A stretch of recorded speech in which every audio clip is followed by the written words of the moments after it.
Hello student, आप सभी को मेरी तरफ से जय मां सरस्वती। तो स्टूडेंट, आज के इस क्लास में हम क्लास 12 बायोलॉजी के एक मोस्ट इंपॉर्टेंट टॉपिक जो कि है एचआईवी की संरचना पर वाइवा क्वेश्चन देखेंगे। हमारे पास बहुत सारे स्टूडेंट्स ने कमेंट्स किया कि सर हमने अपने बायोलॉजी के चार्ट पेपर में एचआईवी की संरचना वाला टॉपिक बनाया हुआ है, तो एग्जामिनर हमसे कौन सा क्वेश्चन पूछ सकते हैं, उस क्वेश्चन को बताइए।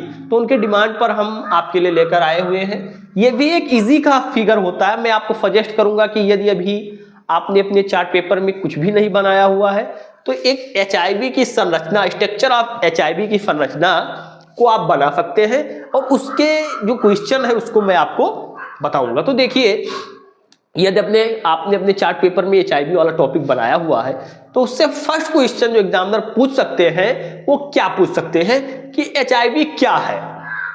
एचआईवी क्या है, तो इसका राइट आंसर आप क्या बताएंगे कि एचआईवी एक रेट्रोवायरस है जो मानव की प्रतिरक्षा प्रणाली पर हमला करता है। क्या बोलता है? ये मानव की प्रतिरक्षा प्रणाली पर हमला करता है, विशेषकर टी सेल्स को नष्ट कर देता है, टी कोशिकाओं को नष्ट कर देता है, जिससे बीमारियों से लड़ने की क्षमता धीरे धीरे कम हो जाती है। तो थोड़ा ध्यान से देखिए, इसका आंसर लिखिए। एचआईवी एक रेट्रोवायरस है। एचआईवी क्या है? यह एक रेट्रोवायरस है। रेट्रोवायरस है जो मानव की प्रतिरक्षा प्रणाली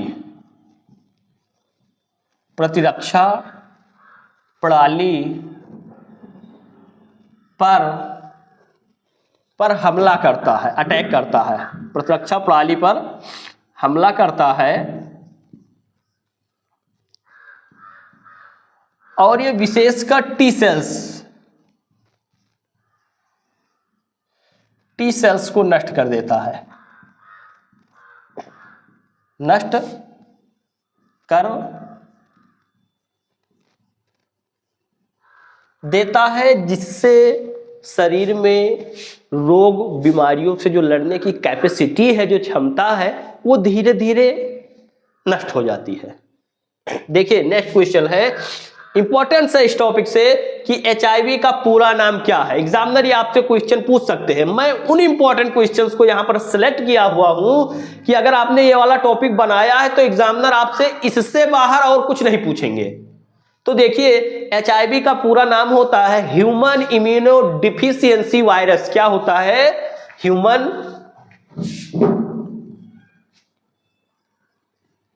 ह्यूमन इम्यूनो डिफिशियंसी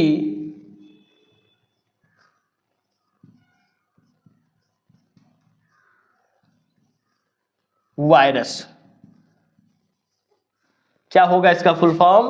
एचआईवी का फुल फॉर्म होता है बेटा कि human immunodeficiency virus.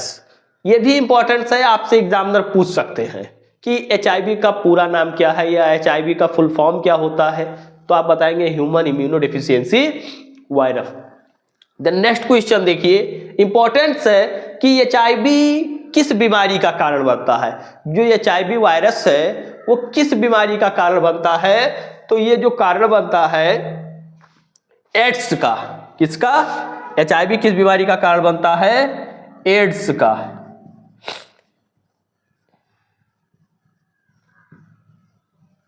Ads का कारण बनता है। या एक क्वेश्चन और आपसे एग्जामिनर पूछ सकते हैं घुमाकर कि एड्स का फुल फॉर्म क्या होता है। तो आप क्या बनाएंगे? एड्स का फुल फॉर्म होता है एक्वायर्ड इम्यूनो डिफिशियंसी सिंड्रोम। अगर आपसे एग्जामिनर पूछते हैं एड्स का फुल फॉर्म, तब आप बताएंगे। नहीं तो एचआईवी किस बीमारी का कारण बनता है, तो ये एड्स का कारण बनता है। नेक्स्ट क्वेश्चन देखिए, एचआईवी की आकृति कैसी होती है। इस टॉपिक से ये भी बहुत इंपॉर्टेंट क्वेश्चन है कि एचआईवी की जो आकृति होती है वो कैसी होती है। तो जो एचआईवी की आकृति होती है वो होती है स्पीरियल, गोलाकार। इसका राइट आंसर आप क्या बताएंगे कि एचआईवी की जो आकृति होती है वो गोलाकार होती है। क्या होती है? गोलाकार होती है। एग्जामिनर ऐसे छोटे छोटे क्वेश्चंस आपसे पूछते हैं। मैं एक बार कैमरे में चेक करूं कि आपको सभी क्वेश्चन अच्छे से क्लियर हो रहे हैं। आई होप कि आपको अभी तक सभी क्वेश्चन अच्छे से क्लियर हो रहे होंगे। नेक्स्ट क्वेश्चन है कि क्या HIV शरीर के बाहर जीवित रह सकता है? HIV जो वायरस है ये क्या शरीर के बाहर भी जीवित रह सकता है? तो इसका राइट आंसर होगा नहीं। यह HIV जो है ये एक नाजुक वायरस है, ये एक नाजुक वायरस है, ये शरीर के बाहर जीवित नहीं रह सकता। तो इसका राइट आंसर हो जाएगा नहीं। अगर एग्जामिनर आपसे पूछेगा तो आप इसका राइट आंसर बताएंगे कि नहीं सर, जो HIV वायरस है ये शरीर के बाहर जीवित नहीं रह सकता। नेक्स्ट क्वेश्चन देखिए, बड़ा ही इंपॉर्टेंट क्वेश्चन है इस टॉपिक से कि HIV संक्रमण की जांच के लिए कौन सा टेस्ट सबसे सामान्य है? HIV संक्रमण की जांच के लिए कौन सा टेस्ट जो है सबसे सामान्य है? तो इस टेस्ट को बोलते हैं एलिसा। क्या बोलते हैं? इसका राइट आंसर होगा ELISA, एलिसा बोलते हैं इसको।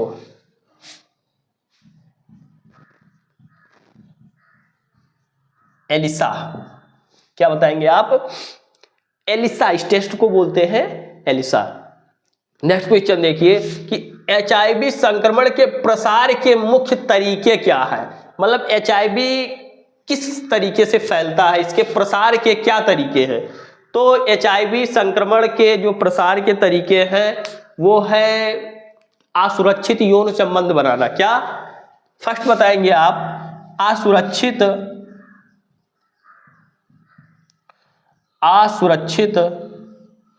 यौन संबंध,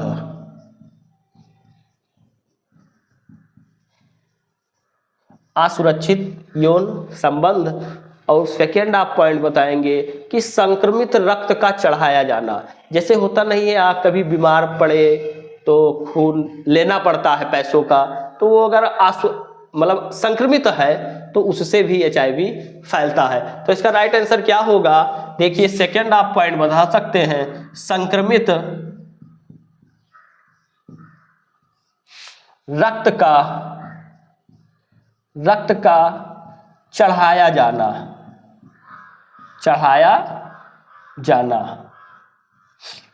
इसका राइट आंसर आप यही बताएंगे कि सर जो HIV संक्रमण के जो प्रसार के जो तरीके हैं वो है असुरक्षित यौन संबंध बनाना, जैसे नॉर्मल भाषा में अनजान यौन संबंध बनाना, और फिर संक्रमित रक्त का चढ़ाया जाना। ये इसके HIV संक्रमण के प्रसार के मुख्य तरीके हैं। नेक्स्ट क्वेश्चन देखिए, HIV का व्यास कितना होता है? जो HIV वायरस होता है उसका व्यास कितना होता है? वेरी वेरी इंपॉर्टेंट क्वेश्चन है। तो जो HIV का जो व्यास होता है वो लगभग 100 से 120 नैनोमीटर होता है। क्या होता है? 100 से 120 नैनोमीटर। इसका राइट आंसर होगा कि 100 से 120 नैनोमीटर होता है HIV का व्यास। नेक्स्ट क्वेश्चन देखिए, बड़ा ही इंपॉर्टेंट क्वेश्चन है कि विश्व एड्स दिवस कब मनाया जाता है? तो आपको पता होगा कि विश्व एड्स दिवस 1 दिसंबर को मनाया जाता है। इसका राइट आंसर क्या होगा कि विश्व एड्स दिवस 1 दिसंबर को मनाया जाता है। विश्व एड्स दिवस 1 दिसंबर को मनाया जाता है। नेक्स्ट क्वेश्चन देखिए, एड्स का प्रतीक चिन्ह क्या है? एड्स को किस चिन्ह से डिनोट करते हैं या इसका प्रतीक चिन्ह क्या है? तो जो एड्स एक्वायर्ड इम्यूनोडिफिशियंसी सिंड्रोम का जो प्रतीक चिन्ह है वो है लाल रिबन। लाल रिबन, इसका जो प्रतीक चिन्ह है वो होता है लाल रिबन। आई होप कि आपको आज के ये क्वेश्चन अच्छे से समझ में आए होंगे। अगर वीडियो पसंद आई हो तो वीडियो को एक प्यारा सा लाइक करिए, कमेंट बॉक्स में कोई एक प्यारा सा कमेंट्स करिए, या फिर कोई भी डाउट है आपको, कोई भी आपके माइंड में क्वेश्चन उठ रहा है इस टॉपिक से रिलेटेड, तो आप उसको कमेंट बॉक्स में पिन कर सकते हैं। तो मिलते हैं, या फिर अभी आपने जो भी टॉपिक बनाया हुआ है चार्ट पेपर में, अगर उस टॉपिक पर आपको वाइवा क्वेश्चन नहीं प्रोवाइड हुए हैं तो वो भी आप कमेंट्स कर सकते हैं, आपको वाइवा क्वेश्चन मैं करवा दूंगा। तो मिलते हैं नेक्स्ट क्लास में एक और मजेदार टॉपिक के साथ, तब तक के लिए bye bye, love you, take care.